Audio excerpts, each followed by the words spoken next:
সন্ধ্যা প্রদীপ। কলমে নুসরাত সুলতানা সেজুতি। ২৪ গল্পের ৭তম অংশ। খাবারের সুগন্ধে মম করছে বাড়িঘর। পুরো বসত পরিপাটি করে গোছানো। জানলার কোনায় আবার একটা ফুলদানিও রাখা। আর্টিফিশিয়াল জারবেরা দিয়ে ভরতি তা। করকরে রঙয়ের সোফায় বসে সেসব মনোযোগ দিয়ে দেখছে নাহিদ। কখনো ঘরের দেয়ালের রং, কখনো দেখছে টেবিলে বিছানো পাতলা কাপড়ের নকশা। তার পাশেই তীব্র বসে। এই মুহূর্তে নুহাদের বাসায় নিমন্ত্রণ রক্ষা করতে এসেছে ওরা। নাহিদ সব কিছু খুঁটিয়ে খুঁটিয়ে দেখল। শেষে ফিসফিস করল গলা নামিয়ে, তোর শ্বশুর বাড়িটা কিন্তু ভালো। শাশুড়িও বেশ গোছানো মানুষ। দর্শনে সৌম্য মুখটা তৎপর গুটিয়ে ফেলল তীব্র। কণ্ঠে বিরক্তি এনে বলল, এটা আমার শ্বশুরবাড়ি হবে কেন? নাহিদ বুদ্ধিভ্রষ্টের ন্যায় আওড়ায়, তাহলে কার? বদমেজাজি ছেলেটা চটে গেল ফের। নাকের ডগায় ভয়াবহ মেজাজ নিয়ে বলল, তোর। জিভ কাটল সে। ঘন ঘন মাথা নেড়ে বলল, না না, ছি ছি, কি যে বলিস তুই? আমার কেন হবে? তাহলে আমার হবে কেন? বলদ একটা। এটা কি ভীতু মেয়ের নিজের বাড়ি? নাহিদ আরেকবার জিভ কাটে, দাঁত মেলে বলে, তাই তো। এই সামান্য কথাটা ভুলে গেলাম কি করে? কত বোকা আমি। তীরর ত্যক্তবিরক্ত জবাব। বুঝলি তাহলে? অচিরাত মুখটা কালো হয় নাহিদের। জিভখানা তেতে এসে বলতে চায়, চালাক হয়ে কি হবে? মিথিলা তো আর ফিরে আসবে না। কিন্তু সাহস হল না। মিথিলার নাম অবধি তার বন্ধুমহলে নেয়া বারণ। কেউ শুনতেই পারে না। বিট্টুর সামনে বললে এখানেই না মারতে শুরু করে। এমনিতেই কাল রাতে শোয়ার সময় বলছিল, অনেকদিন কাউকে পেটাইনি। আঙুলগুলো কেমন নিষ্পিস করছে। ত্রস্ত ঠিকঠাক হয়ে বসল নাহিদ। না, আর কোনো বাজে কথা বলা যাবে না। দাওয়াতে সে পোলাওকর্মা খেতে এসেছে। বিট্টু গুন্ডার কেলানি খেতে নয়। এদিকে বারবার চারপাশ দেখছে তীব্র। তবে নাহিদের মতো ঘরবাড়ি নয়। তার চোখের সবটুকু প্রতীক্ষা কোনো মানবীর আশায়। এখানে এসেছে প্রায় 10 মিনিট হবে। অথচ ভীতু মেয়েকে কোথাও দেখেনি। খোঁজার জন্যে একটু শান্তিতে উকিও মারতে পারছে না। শিক্ষক সেজে আচ্ছা মুশকিলে পড়ে গেল ছেলেটা। সর্বদা মানসম্মান ধরে রাখতে তটস্থ থাকতে হয়। একটু এদিক সেদিক হলেই তো পুরো চাল ঘুরে যাবে। তীব্র ফোঁস করে দম ফেলল। যখন সে বাড্ডা ছিল, এমন কোনো দায়বদ্ধতাই ছিল না। ইচ্ছে মাফিক খাওয়া দাওয়া, মারপিট, মাস্তানি কত্ত কি করে বেরিয়েছে। সেখানে গেলেই তার বাধাই করা রেকর্ড শোনা যাবে। আর এখন এক দুটো কথা বলতে গেলেও হাজারবার ভেবে বলে তীব্র, পাছে না কেউ সন্দেহ করে বসে। কি অদ্ভুত তাই না? নিজের মর্জিতে চলা এক স্বেচ্ছাচারী মানবকে এক লহমায় পাল্টে ফেলল এক 19 বছরের তরুণী। এই মেয়ে তো কোনো তন্ত্রমন্ত্র জানা জাদুকরির চেয়েও সাংঘাতিক। তীব্র একপেশে হাসল। মনে পড়ল পুষ্পিতাকে প্রথম দেখা সেই দিনের কথা। মোমের অল্প আলোতে আশ্চর্য সুন্দর দুটি চোখ যখন তাক হয় তার দিকে, প্রশস্ত বক্ষ দুভাগ করে তারা হৃদয় বসে যায়। গুটিসুটি মেরে কাঁপতে থাকা মেয়েটিকে মনে হচ্ছিল সমস্যার জালে জড়িয়ে পড়া এক অচপল হরিণী। কিঙ্কিণীর সুরধ্বনি টলমল করছিল যার নয়ন জোড়ায়। তীরর মোহান্ধ বুকে নেচে উঠেছিল স্বয়ং জীবনানন্দ। বলেছিল, সবুজ ঘাসের দেশ যখন সে চোখে দেখে দারুচিনি দ্বীপের ভিতর, তেমনি দেখেছি তারে অন্ধকারে। বলেছে সে, এতদিন কোথায় ছিলেন? পাখির নীড়ের মতো চোখ তুলে। নাটোরের বনলতা সেন। ভাবনের রাজ্যে ডুব দিয়ে শশ মানবটি আরও স্থির হয়ে রইল। শক্তপোক্ত পিঠটা বদলি হল স্টিলের বস্তুতে। তার কিছুক্ষণ বাদেই আয়শা খাতুন ট্রে ভরতি নাস্তা নিয়ে এলেন। টি টেবিলে রেখে একটা গ্লাস তুলে এগিয়ে দিলেন তীরর দিকে। কণ্ঠে কোমলতার ঘাটতি নেই। নাও বাবা। তীব্র চুপচাপ হাতে নেয় এক পল চেয়ে দেখে সবুজ শরবতের গ্লাস। কদিন টানা বৃষ্টির পর আজ হঠাৎ করেই আগের মতো গরম পড়েছে। সংশয়হীন ভ্যাপসা উষ্ণতার হাত ছুঁয়েছে প্রকৃতি।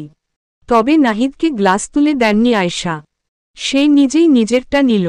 আর এতেই মনের খটকা গাঢ় হল তীরর। ওকে কি একটু বেশি তোষামোদ করা হচ্ছে? কেন?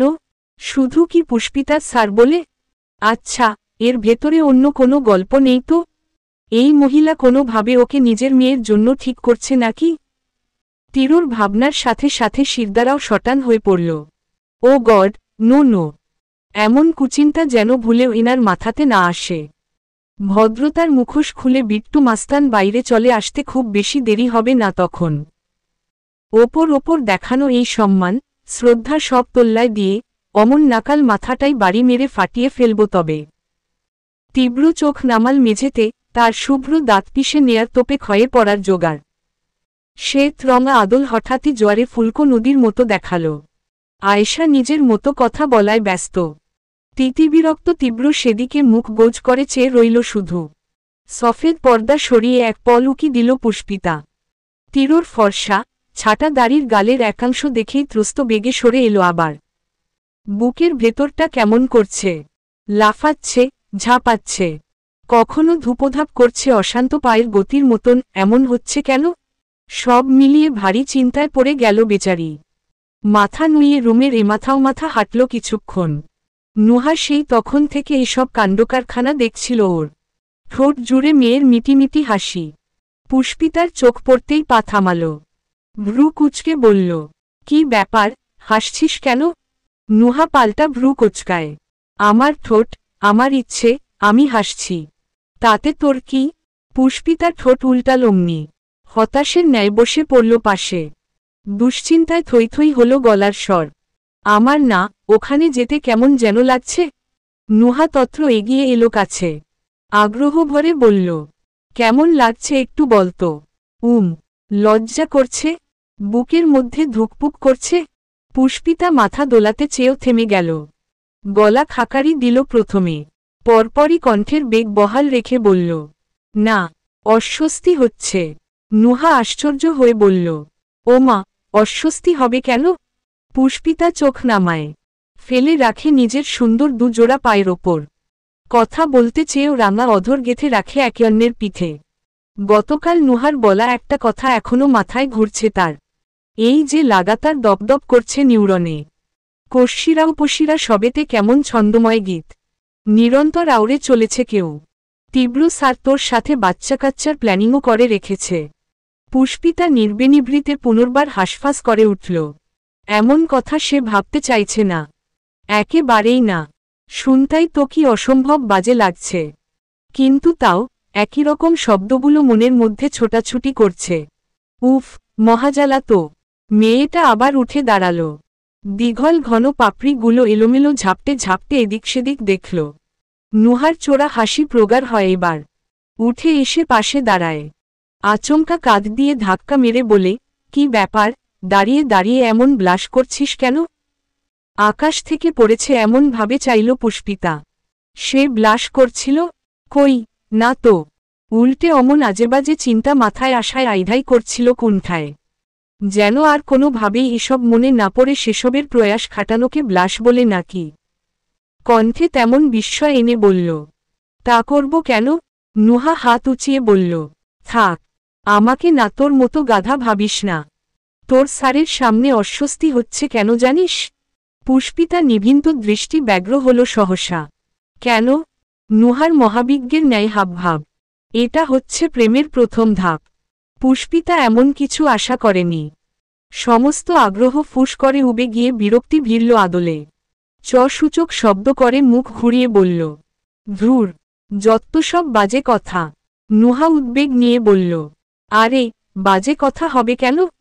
আচ্ছা একটা ব্যাপার বোঝ, আমার কিন্তু তোর স্যারের সামনে যেতে অস্বস্তি হচ্ছে না। কেন হচ্ছে না? যেখানে হওয়ার কথা 100 ভাগ বেশি। কারণ আমিও তো একটা মেয়ে, উনিও একটা ছেলে। আবার আমার সাথে ওনার বিশেষ পরিচিতিও নেই। কিন্তু তোর সাথে ওনার এতগুলো দিনের জানাশোনা। তাও তোর অস্বস্তি হচ্ছে কেন? কাল আমার কথাগুলোতেই, তাই না? পুষ্পিতা বিস্ময়াবিষ্ট হয়ে চাইল। নুহার ঠোঁটে দুষ্টু হাসি। ভ্রু উঁচাতেই মেয়েটা হা করে বলল, কি করে বুঝলি? আগে বল, সেজন্যেই হচ্ছে না। ও মাথা ঝাঁকাল। অমনি হাত উল্টে অন্য হাতের তালুতে বাড়ি মারল নুহা। কণ্ঠে স্ফূর্তি তার। এটাই তো প্রেমের প্রথম পয়েন্টই তো এটা। প্রথমে অস্বস্তি, তারপর লজ্জা, তারপর বুক কাঁপা, আর তারপর সুর দিয়ে গেয়ে উঠল সে। কে প্রথম কাছে এসেছি, কে প্রথম চেয়ে দেখেছি, কিছুতেই পাই না ভেবে, কে প্রথম ভালোবেসেছি। তুমি, না আমি? পুষ্পিতা নিজের দুই কান চেপে ধরল এবার। ঘন ঘন মাথা নেড়ে বলল, আস্তাগফিরুল্লাহ, এসব বলিস না, শুনতে খুব বাজে লাগছে। নুহার কিচ্ছু যায় এলো না, উল্টে আরও কাছে এসে ওর কাঁধ জড়িয়ে দাঁড়াল। হৃষ্ট চিত্তে বলল, মোটেও বাজে লাগছে না, শুনতে মনে হচ্ছে রবীন্দ্রনাথের গীত বাজছে বুঝলি। আচ্ছা একটা ব্যাপার লক্ষ্য করো, তোদের নামে কি দারুণ মিল। তীব্র, পুষ্পিতা ইকুয়াল টু তীব্রতা। এই তীব্রতা কিসের? প্রেমের। ফের কাঁধে ধাক্কা মারে নুহা। অথচ তীরর পাশে প্রেম শব্দ শুনেই পুষ্পিতার শ্বাসরুদ্ধ হয়ে এল। বক্ষপিঞ্জরের সমস্ত কোষ অবধি শিউরে উঠল দোলাচলে। অবরুদ্ধ মস্তক, সাথে ঝা ঝা করছে কান। এর মধ্যে ও ঘর হতে হাত ছুড়লেন আয়েশা। নুহা, পুষ্পিতা, কোথায় তোমরা? মায়ের এক ডাকে সাড়া দিতেই চটজলদি বেরিয়ে গেল নুহা। ঠায় দাঁড়ানো পুষ্পিতার শরীর ভিজল অপ্রতিভে। নুহাটা ওকে রেখে চলে গেল, এখন ও একা কিভাবে যাবে? নুহা চঞ্চল পায়ে এসেই মায়ের পাশে বসল। তীরকে হাত উঁচিয়ে সালাম দিয়েই নাহিদকে বলল, কেমন আছেন? আচমকা কথার স্বর ঘুরে আসতেই ছেলেটা খানিক থতমত খায়। মিনমিন করে বলে, জি, মানে ভালো। আপনি? তীব্র এসবে অনীহ হলেও আয়েশার কণ্ঠে বিস্ময়। তোমরা একে অপরকে চেনো? নুহা সানন্দে বলল, হ্যাঁ আম্মু, প্রথম দিনই ওনার সঙ্গে আমার আলাপ হয়েছিল। জানো, কাল অত বৃষ্টিতে আমি মোড়ের রাস্তায় অনেকক্ষণ আটকে ছিলাম। উনিই আমাকে গাড়িতে করে নিয়ে এসেছিলেন। মেয়ের হাসি হাসি মুখখানা লক্ষ্য করলেন আয়েশা। নুহা ভারী বুদ্ধিমতী মেয়ে, ছেলে ছোকরা নিয়ে গদগদ স্বভাব কোনোকালেই ছিল না।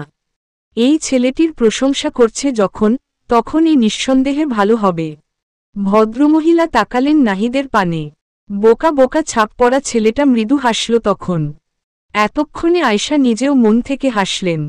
বললেন, বাহ, বেশ ভালো কথা, শুনেও ভালো লাগছে। আসলে এমনই তো হওয়া উচিত। আমরা প্রতিবেশী, আমরাই তো একে অপরের পাশে দাঁড়াব। কি বলো বাবা? তিনি প্রশ্ন করেছেন তীরকে। ছেলের হন্যে চোখের চাউনি রকেট বেগে ফিরে এলো। জবাব দিল তৎপর, জি। অথচ ঠোঁট চেপে হাসল নুহা।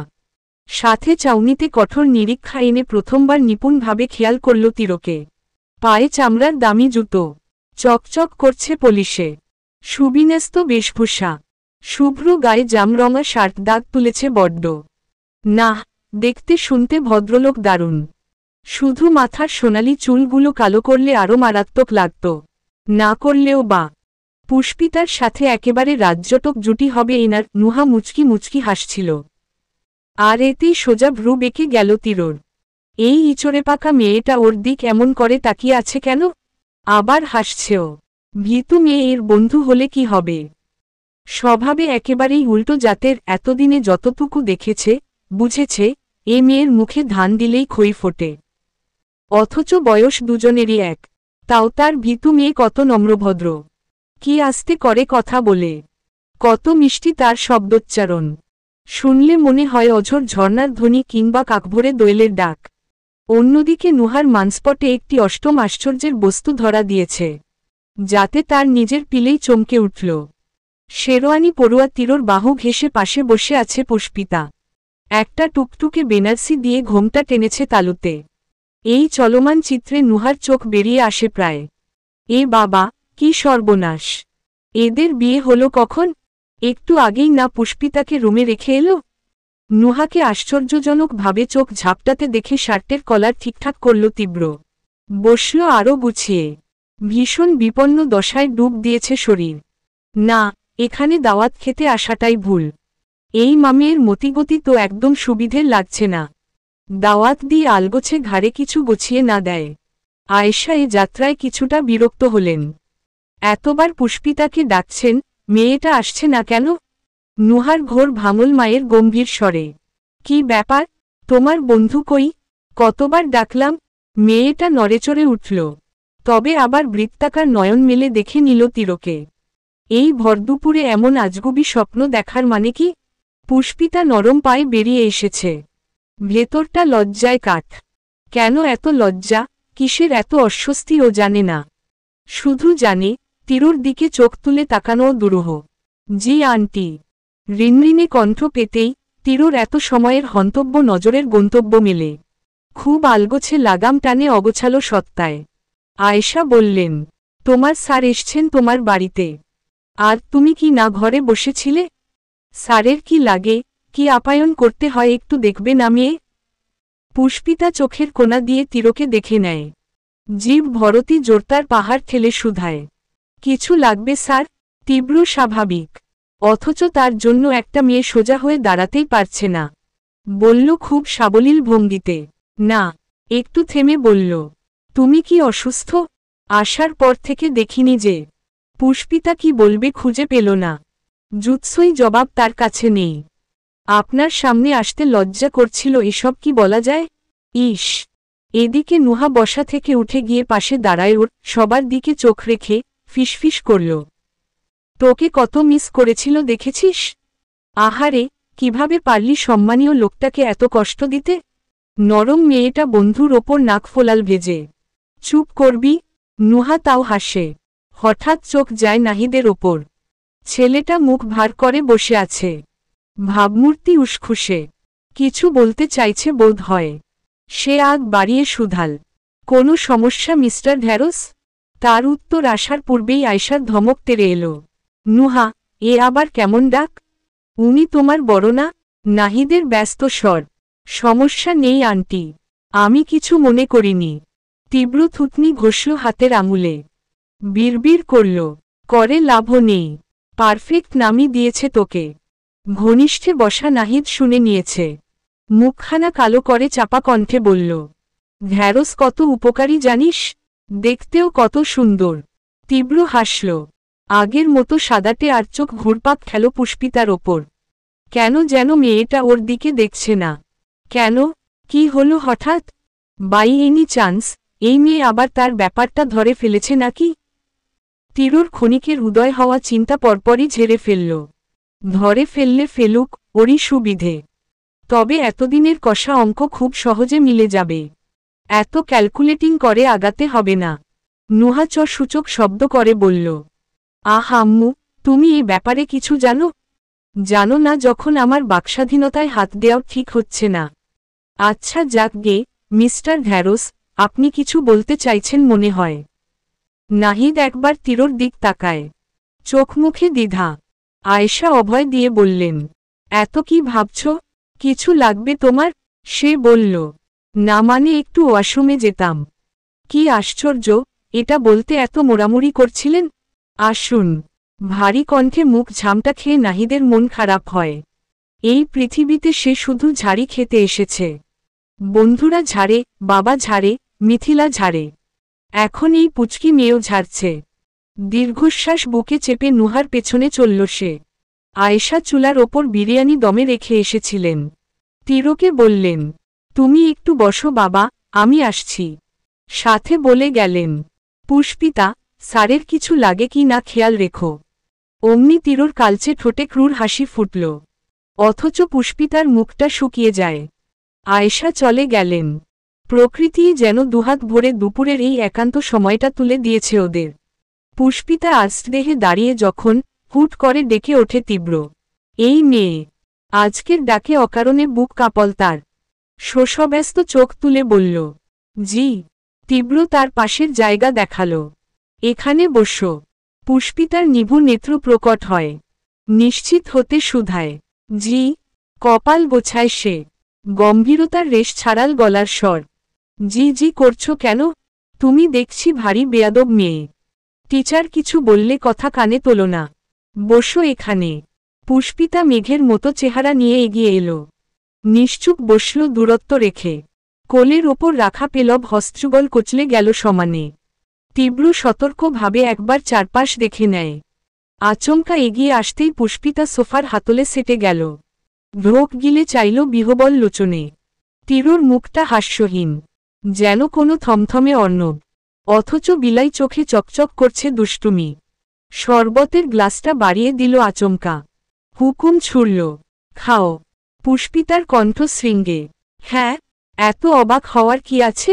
খাও। ও হা করার পূর্বেই চোখ রাঙাল তীব্র। খেতে বলেছি। আবিল অক্ষিতে উষ্ণতা দেখে কম্পিত হাত আস্তে ধীরে বাড়াল পুষ্পিতা। খুব অনিচ্ছায় চুমুক দিল গ্লাসে। মিষ্টি স্রোত গলা থেকে নামার পুরোটা সময় আবিষ্টের ন্যায় চেয়ে রইল তীব্র। পুষ্পিতা এক ঢোক দিতেই টেনে নিল গ্লাস। কড়া কণ্ঠে বলল, হয়েছে ওঠো। মেয়েটা ভরকায়। কি করল হঠাৎ? বোকা বোকা চাউনিতে চেয়ে উঠে দাঁড়াল তাও। তীব্র বলল, যাও এখন। কোথায় যাব? ও চোখ সরু করে। আমি কি জানি? এখানে তোমার থাকার দরকার নেই। এমনিতেই মেয়েদের দেখলে আমার অস্বস্তি হয়। পুষ্পিতার বলাকার মতো ভ্রু জুগলে ভাঁজ বসল সহসা। ওকে নিয়ে টানা দুদিন স্যার গাড়িতে এলেন, গেলেন। এত কথা হলো দুজনের। আর আজ বলছেন মেয়েদের দেখলে আমার অস্বস্তি হয়? কি ঘোলাটে লোক রে বাবা। চোখ যেমন, মানুষও তেমন। পুষ্পিতা সত্যিই চলে গেল। সামনে রাখা কাচের আসবাবে তাকে যেতে দেখল তীব্র। সঙ্গে সঙ্গে মাথা এলিয়ে দিল সোফাতে। চোখ বুজে গ্লাস মুখে তুলল।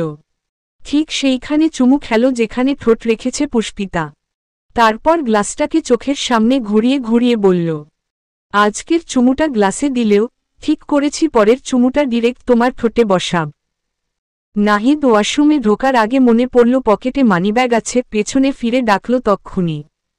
শুনুন। নুহা ওকে রেখে চলে যাচ্ছিল। এগিয়ে আসে ফের। নাহিদ মানিব্যাগ বের করে ইতস্তত করে বলল, একটু রাখবেন প্লিজ। তীরোর কাছে দিলেও হবে। ভেতরে স্ট্যান্ড ছিল তো। ইয়ে মানে, যদি ভিজে যায়? নুহা হাতে নেয়। তবে মিটিমিটি হেসে বলে, সত্যি করে বলুন তো, মানিব্যাগ ভেজার চিন্তা করছেন? নাকি মিথিলা আপুর ছবি ভেজার? নাহিদ চমকাল। হতবাক হয়ে বলল, আপনি মিথিলাকে চেনেন?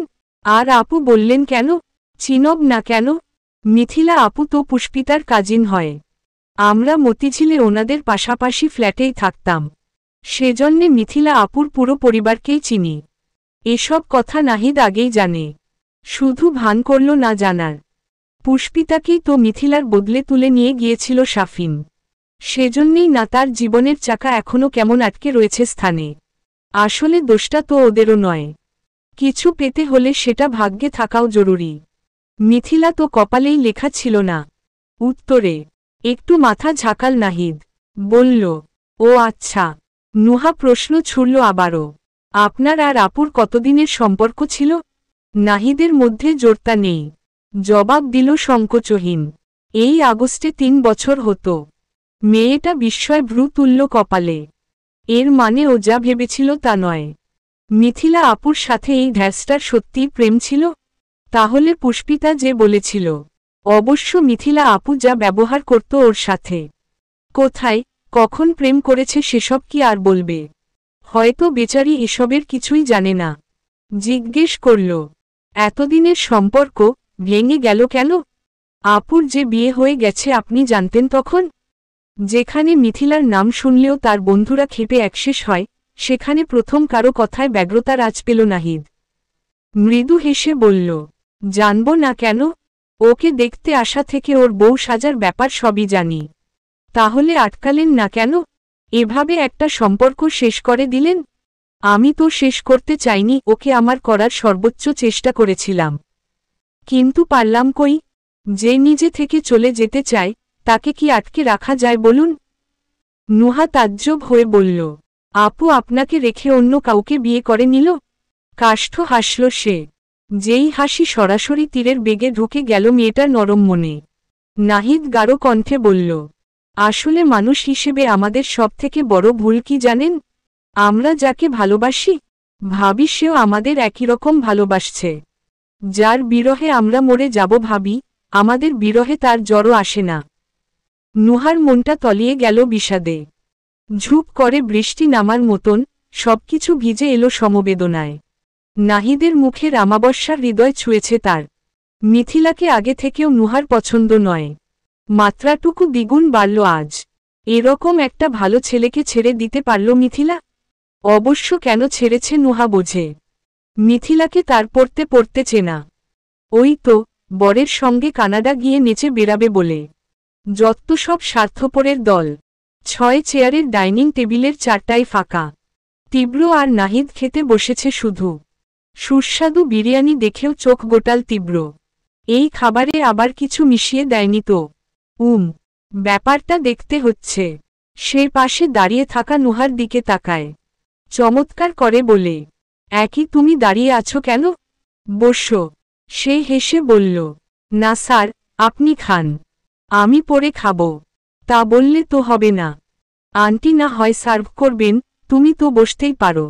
বসো বসো। নুহা মায়ের দিকে তাকায়। আয়েশা ইশারা করতেই ভদ্রের ন্যায় চেয়ার টেনে বসল। একই জায়গা থেকে মেয়ের পাতে বিরিয়ানি তুলে দিলেন তিনি। এতক্ষণে সন্দেহ ভরতি চিত্ত মিটে গেল তিরোর। এর মধ্যে কিছু থাকলে অন্তত নুহাকে দেয়া হতো না। মুঠো করে রাখা হাতটা এইবার খাবারে ছোঁয়াল সে। পুষ্পিতা ফিল্টার থেকে জগে পানি ভরে এনেছে। টেবিলে রাখতেই আয়েশা বললেন, তুমিও বসো, পরে খাবো আন্টি। নুহার সেই দুষ্টু হাসি অমনি ফেরত আসে।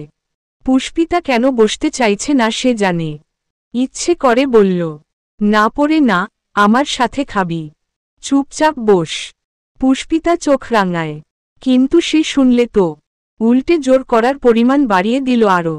নাহিদ খাবার চিবোতে চিবোতে বলল, আহ, কি দারুণ রেঁধেছেন আন্টি, মনে হচ্ছে রেস্তোরাঁয় খেতে এলাম। বিগলিত হাসলেন আয়েশা, কিন্তু নুহার হাসি মুছে যায়। মায়া মায়া চোখে চেয়ে থাকে ওর দিকে। একটু আগে বলে যাওয়া কথাগুলোই কানে বাজে ফের। এই ছেলের হাসি মুখখানা দেখে কে বলবে ভেতরে কত কষ্ট লুকানো। শখের মানুষ ছেড়ে যাওয়ার মতো কষ্ট কি আর পৃথিবীর কোনো কিছুতে হয়? পুষ্পিতাকে ঠায় দাঁড়ানো দেখে আয়েশা বললেন, কি হলো পুষ্পিতা, বসছ না কেন? ও মিনমিন করে জানালো, না মানে আপনার সাথে খেতাম। তিরোর মেজাজ খারাপ হয়। আপনার সাথে খেতাম কেন? ওই মহিলার সাথে খেতে হবে কেন? সারা জীবন তো ওর সঙ্গে একসাথে বসে খেতে হবে। তাহলে এখন এত মোচড়াচ্ছে কেন মেয়েটা? আয়েশা বললেন, আরে সে অনেক দেরি আছে। রান্নার গন্ধে আমার অর্ধেক খিদেই শেষ। তুমি বসো। পরপরই সন্দিহান কণ্ঠে বললেন, তোমার কি হয়েছে বলো তো? সকাল থেকে কেমন কেমন করছো দেখছি। কোথায় তোমার কলেজের স্যার এসছে? তোমার উদ্বেগ থাকবে সবার চেয়ে বেশি, তা না? সব বিষয়ে কেমন থম মেরে থাকছ? তীব্র খোঁচা মেরে বলল, ও বোধ হয় আমার আশা পছন্দ করেনি। পুষ্পিতা ব্যস্ত হয়ে বলল, না না স্যার, ছি কি বলছেন? এমন কিছু না। আয়েশা শুধলেন, তাহলে কেমন কিছু? তোমার কি মন খারাপ পুষ্পিতা? না আন্টি। আচ্ছা ঠিক আছে, বসছি আমি। হার মেনে নুহার পাশের চেয়ারে বসতে এলো মেয়েটা। নুহা বিড়বিড় করল, আর মন, ওটা নিজের কাছে থাকলে না খারাপ হবে। পুষ্পিতা শুনতে পায়নি। চেয়ারে শরীর রাখতে যাবে কোত্থেকে কাগজের ঢিল উড়ে গায়ে পড়ল এসে। হকচকাল সবাই। সব থেকে বেশি ভয় পেয়েছে নাহিদ। কাগজ না দেখে শুধু শব্দ শুনেই চেঁচিয়ে উঠল, ককটেল, ককটেল। তীব্র ধমক দেয়, থামো। এক ধমকে থামল ও। তবে ভীত চোখ ঘুরে বেড়াল চারপাশে। পুষ্পিতা চোর চোর ভাব করে নুহার দিকে তাকায়। মেয়েটা দাঁত চেপে বহু কষ্টে গালি আটকাচ্ছে মুখের। ঢিল ছোড়া কাগজের টুকরো টেবিলের ওপরেই পড়েছে। তীব্র ধারালো চোখে একবার একবার করে হাবভাব দেখল সবার। বিব্রতকর পরিস্থিতিতে কুণ্ঠায় নুয়ে এসেছেন আয়েশা। কি করবেন বুঝতে পারছেন না। কেউ কিছু বলার আগে কাগজটা ফেলে দেয়াই ভালো। তীব্র নিজের বুদ্ধি দিয়ে বুঝে নিল কাগজে কিছু একটা আছে। আয়েশা হাত বাড়ালেন যখন, পূর্বেই ছো মেরে কাগজ নিয়ে নিল সে। তাড়াহুড়ো হাতে ভাঁজ খুলে চোখের সামনে ধরল। সেদিনের মতো মাঝারি সাইজের একটা খোয়া, আর গোটা গোটা কিছু লেখা ভেতরে। সুন্দরী, তোমাকে দেখার পর থেকে রাতে আমাদের কারোর ঘুমই আসছে না। মনে হয় বিরল রোগে ধরেছে। একবার দেখা দিয়ে রোগ সারিয়ে দাও না। তিরুর শুভ্র কপাল বেঁকে আসে। এসব, এটুকু বলতেই রাগে হৈ হৈ করে উঠল নুহা। আর বলবেন না, এই পাশের বাড়িতে কতগুলো জানোয়ার উঠেছে বুঝলেন। দিনরাত পুষ্পিতাকে বিরক্ত করে বেড়ায়। তুরন্ত সচল চোখের চাউনি থমকে গেল তিরোর। থেমে গেল খাবারে মাখা এঁটো হাত। নাহিদ ফোঁস করে দম ফেলল। মনে মনে ভাবল, ব্যাস, হয়ে গেল। বেচারাদের কপালে কি শনি নাচছে কে জানে। সে আমার সন্ধ্যা প্রদীপ। কলমে নুসরাত সুলতানা সেজুতি। 25 ঘর জুড়ে পিনপতন নীরবতা নেমেছে। ছাদ থেকে সিমেন্ট খসে পড়লেও বজ্রপাত ঘটার শব্দ হবে যেন। খাবার টেবিলে 5 জন মানুষ বসে, অথচ কারো একটা টাটু আওয়াজ মাত্র নেই। তীরর খাবার গলবিল পেরোতে চাইছে না। শ্বেত ললাটের শিরাগুলো বড্ড চিহ্ন তুলে চেয়ে আছে। চোখা নাকের পৃষ্ঠ, কোনো ফুঁসে ওঠা নোদ। তবে একমনে খেয়ে যাচ্ছে নাহিদ। তীরর আকস্মিক ফেপে ওঠা চেহারা দেখে একটু ঘাবড়ে গেলেও এখন তেমন চিন্তা হচ্ছে না। ছেলেটা তো এখানে পুষ্পিতার জন্যে ভদ্র সেজে আছে। আর যেখানে ভদ্র সেজে আছে সেখানকার পাশের বাড়িতে গিয়ে কি ও মারপিট করবে কখনো? না না, এত কসরত করে গোছানো প্ল্যান মাটি করার মতো বোকা তীব্র নয়। তাই আপাতত নিশ্চিন্ত সে। সাথে আয়েশা খাতুনের রান্নার হাত অতুলনীয়। পারলে বিরিয়ানির গোটা হাঁড়িতে ঝাঁপ দেয় নাহিদ। সে আবার খেতে খেতে তীরর দিক ফেরে। সাথে আবার নিশ্চিত হলো তার ভাবনা নিয়ে। এই তো, বিট্টু কেমন ভদ্র ছেলের মতো খেয়ে যাচ্ছে, আশেপাশেও তাকাচ্ছে না। তার মানে ওর ভাবনাই ঠিক। নাহিদের নজর আচমকা গেল নুহার দিকে। মেয়েটা ক্ষণে ক্ষণে চোরা চোখে তাকাচ্ছে। কি ব্যাপার, কিছু কি বলবে? চোখাচোখি হওয়ায় কিছু অপ্রস্তুত হয়ে পড়ল নুহা। ব্যস্তভাবে চাউনি ফেরানোর আগেই সরল নাহিদ দারুণ হেসে ভ্রু নাচাল, যার অর্থ নীরবে শুধায়। কিছু বলবেন? পুষ্পিতা মেয়ে হিসেবে যতটা নরম ততোধিক শক্তপোক্ত নুহা। তাকে যেনতেন ভাবে ভরকে দেয়া মুখের কথা নয়। খুব দ্রুত ক্ষণিকের অপ্রস্তুত ভাব সামলে নিল সে। নিমিষে সহজ করে ফেলল ছুটতে থাকা চোরা দৃষ্টি। নিজেও পাল্টা হেসে মাথা নাড়ল দুপাশে। বোঝাল, কিছু না। নাহিদ আর মাথা ঘামায় না। বুক উথলানো আনন্দ নিয়ে খেতে শুরু করে। নুহার চোখ আবার ঘুরে আসে তার ওপর, যে চোখে মায়ার তটিনী বইছে। হঠাৎ করেই ছেলেটার প্রতি সহমর্মিতা উপচে আসছে ওর। কেন, কি জন্যে, কি কারণ, সেসব জানে না। নুহা কখনো কাউকে ভালোবাসেনি। ভালোবাসলে অনুভূতি কেমন হয় তাও জানা নেই। শুধু জানে আজকে নাহিদের অপ্রকাশ্য দুঃখটা কড়াইগণ্ডায় বুঝতে পারছে সে। মনে হচ্ছে যেন ওর নিজেরই ব্যথা। নুহা জিভে ঠোঁট ভিজিয়ে মাথা নোয়াল। পুষ্পিতার দিক নজর পড়তেই আরেকবার চোখ রাঙায় মেয়েটা। অথচ আলগোছে হাসল ও। ছেলেগুলোর কথা তীরকে বলে দেয়ায় গাধীটা বেজায় রেগে গেছে। তাও ভালো, সব সময় এত মিনমিন করে থাকে, একটু আধটু রাগলেও ভালো লাগে। আয়েশা খাতুন তখনও ঠায় দাঁড়িয়ে, ভদ্রমহিলা বেশ বিপাকে পড়েছেন। সাথে রাগও হচ্ছে মেয়ের ওপর। তোর কি দরকার ছিল স্যারের সামনে ফট করে ওসব কথা তোলার? উনি কি মনে করলেন? তীরর দিক অনেকক্ষণ চেয়ে থেকে ওর হাবভাবের শিখি আনাও বুঝতে পারলেন না তিনি। একটু যাচাই করতে রয়েসয় শুধলেন, আর একটু বিরিয়ানি দেই বাবা। তীব্র চোখ তুলল। ক্রোধের অনলে টকটকে দুটো চোখ চশমার আড়াল হতে অত ভালো বোঝা যায়নি। তবে কালচে ঠোঁট দুদিক টেনে বলল, না আন্টি। স্বাভাবিক স্বর। এতক্ষণে হাঁপ ছেড়ে বাঁচলেন আয়েশা। মলিন বদনে হাসি ফুটল তখনই। রাতারাতি কণ্ঠে উদ্বেগ নিয়ে বললেন, কিন্তু তুমি তো তেমন কিছুই খেলে না। তীব্র ভনিতাহীন জানাল, আমি অয়েলি ফুড কম খাই। এরপর আর সাধতে গেলেন না তিনি। নাহিদের থালায় বিরিয়ানি দিলেন। ছেলেটা অমায়িক হেসে আপ্যায়ন গ্রহণ করল। কতদিন বাড়ির খাবার খায় না। হোটেলের খাবার খেয়ে জিভটা পচে গিয়েছিল একদম। এই বিরিয়ানি খেয়ে কি যে ভালো লেগেছে। এখন আগামী 1 সপ্তাহ সে আরামসে না খেয়ে থাকতেও পারবে। নুহা সেই তখনকার সোফায় বসার মতোই তীরকে লক্ষ্য করছে আবার। গোটা ব্যাচেলরদের ব্যাপারটা সে ইচ্ছে করে তীরর সামনে বলেছে। পুষ্পিতার নামটাও তুলেছে যেচে। এখন শুধু দেখবে উনি কি করেন। ততক্ষণে খাওয়া শেষ। তীরর তৎক্ষণাৎ চলে গেল বেসিনে। ট্যাপ ছেড়ে ব্যস্ততা দেখায় হাত ধোয়ার পরপরই ঘাড় কাত করে সেদিকে চাইল, যেদিকের গ্রিল ডিঙিয়ে ঢিল ছোড়া কাগজ এসেছে এখানে। একটা বদ্ধ জানলা ব্যতীত কিছুই দেখা গেল না। ছেলেগুলো কি ওখানেই থাকে? তীরদের ফ্ল্যাট উল্টোমুখী। চাইলেও সেখান থেকে এই বিল্ডিং দেখার উপায় নেই। সেজন্যেই এতদিন ছেলেগুলো যে কথায় কাজে নুহাদের জ্বালিয়ে মেরেছে কিচ্ছু টের পায়নি ও। কিন্তু আজ যখন জেনেছে তখন কিছুতেই ছাড় দেবে না। ভীতু মেয়ে শুধু তীব্র রেজা তালুকদারের। তাকে বিরক্ত করার মাসুল সুদে আসলে পুষিয়ে নেবে সে। ট্যাপ বন্ধ করে টেবিলের দিকে ঘুরে তাকায় তীব্র। একদম সোজাসুজি আয়েশাকে জিজ্ঞেস করে, আপনাদের বারান্দাটা সুন্দর, একবার যেতে পারি আন্টি? আয়েশা অবাক হলেন, ঈষৎ ভাজে গুটিয়ে এলো ভ্রু। বারান্দায় তো একটা গাছও নেই, সাজানো নেই। সুন্দর কোন দিক থেকে হলো? চেহারা ভরতি দোটানা চেপে রেখে বললেন, হ্যাঁ হ্যাঁ নিশ্চয়ই, যাও। বলতে দেরি, লম্বা পদযুগল হনহন করে যাত্রা করল সে পথে। পুষ্পিতা শেষ লোকমা গালে তুলেছে কেবল। এর মাঝেই আয়েশা ফিসফিস করে বললেন, এই পুষ্পিতা স্যারের সাথে সাথে যাও। ব্যাস, খাওয়ার দফারফা মেয়েটার।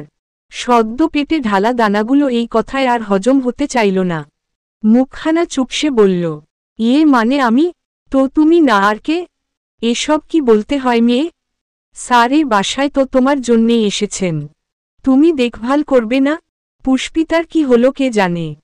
স্যার তোমার জন্য এসেছেন, এই কথা শুনেই তার ভেতরটা কুণ্ঠায় আইঢাই করে উঠল। আয়েশা তাগিদ দিলেন, বসে আছো কেন মেয়ে, যাও। পরপর অসহায় চোখে নুহার দিকে তাকালো পুষ্পিতা। তার ঠোঁটে মিটিমিটি হাসি। ও ফোঁস করে দম ফেলে উঠে গেল। ততক্ষণে তীব্র বারান্দায় দাঁড়িয়েছে এসে। অমসৃণ তালুর মুঠোয় রেলিংয়ের ধার পিষে ফেলার চেষ্টা। চিলের নজরে চারপাশ দেখছিল যখন, নরম পাশে পুষ্পিতা পেছনে এসে থামে। মেয়েটা এক পায়ে পায়েল পড়েছে। সেই রুনঝুন শব্দ কানে যেতেই নিবেশিত তীরর মনোযোগ ঘুরে গেল। তীরস্থ হয়ে দাঁড়ালো সহসা। বেঁকে থাকা লম্বাটে দেহটা তৎপর সোজা করে নিল। কিন্তু পিছু ঘুরল না। পুষ্পিতার শরীরে কোনো সুগন্ধি মাখেনি, অথচ মেয়েলি মিষ্টি কোনো গন্ধ যেন আপনা আপনি ছুটে গেল তীরর নাসারন্ধ্রে। নেশায় মুদে নিল সমস্ত ভালো লাগা। প্রশস্ত বুক ফুলিয়ে লম্বা করে শ্বাস টানল সে। একটু আগে রাগে দপদপ করা মস্তিষ্কে হঠাৎই যেন শান্ত বৃষ্টি নেমেছে। তেমনি শান্ত কণ্ঠে বলল, এদিকে এসো। আচমকা আদেশে মেয়েটা কি করবে ভেবে পায় না। মরুময় স্থানের মতো কাঠফাটা গলবিলে ঢোক গিলে আরেকটু এগিয়ে দাঁড়াল। তীব্র ফিরে চাইল তখন। বিলাতি নয়নের পূর্ণ দৃষ্টি বর্তাল পুষ্পিতার সুরূপা আননে। খুব ফর্সা, গোলাকার মুখখানা। চঞ্চল, পুরু দুটো ভ্রু। তার মধ্যে আবার ভীষণ ক্ষুদ্রকায় একটা টিপ পড়েছে আজ। চোখে পড়তেই আদল টানটান করল তীব্র। পুষ্পিতাকে কখনো সাজতেন দেখেনি। একটু পরিপাটি করে চুল বাঁধা ছাড়া মেয়েটা কোনো সাজি জানে না বোধ হয়। অথচ একটা ছোট্ট টিপেই তার চোখ জুড়িয়ে এলো। সেই ছেলেগুলোর ওপর বনির মতো ফুলতে থাকা কোপটুকু আরামসে উবে গেল এক্ষুনি। এদিকে বুকের ভেতরটা সহ কাঁপছে পুষ্পিতার। আবার সেই একইভাবে চেয়ে আছেন উনি। এই চাউনি এমন সোজাসুজি কোনো নারী হজম করতে পারে? মেয়েটা চিবুক নামিয়ে নিল গলায়। থুতনিটাকে বক্ষে মিশিয়ে নিতে চাইল। মিহি কণ্ঠে বলল, কিছু বলবেন স্যার? তীব্র কিছু বলে না, নির্নিমেষ চেয়ে থাকে, যেন দণ্ড দিয়েছে কেউ। তীব্র, এই মেয়ের দিকে তোমায় আমরণ চেয়ে থাকতে হবে। চোখ ফেরালেই ফাঁসি। উত্তর না পেয়ে পুষ্পিতা আরও অপ্রস্তুত হল। একদম চোখের সামনে একটা পুরুষ দাঁড়িয়ে মুখের দিকে অপলক চেয়ে থাকলে কোন মেয়ের সাধ্য আছে স্তম্ভের ন্যায় অটল থাকার?